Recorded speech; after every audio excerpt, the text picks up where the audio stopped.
Friends, আজি আপোনালোকৰ বাবে লৈ আহিছোঁ এটা easy and healthy tiffin recipe আৰু খাবলৈও বহুত সোৱাদ হয়।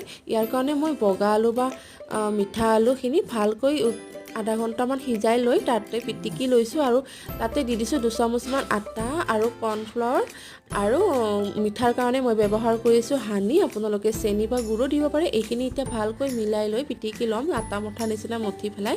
এয়া চেপ দি ল'ম মই কাটলেটৰ চেপ দিছোঁ, আপোনালোকে বিভিন্ন ধৰণৰ চেপ দিব পাৰে। আৰু এইখিনি এতিয়া বাটাৰ ঘি বা তেলত কম জুইত ভালকৈ ক্ৰিস্পি হোৱালৈকে অকণমান চেলো ফ্ৰাই কৰি ল'ম।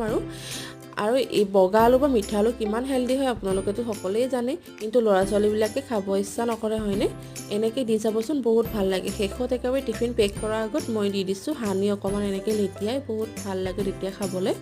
আৰু মই দি দিছোঁ আপেল। ভিডিঅ'টো চাই যদি ভাল পালে প্লিজ মোৰ চেনেলটো ছাবস্ক্ৰাইব কৰি দিব আৰু লাইক কমেণ্ট কৰি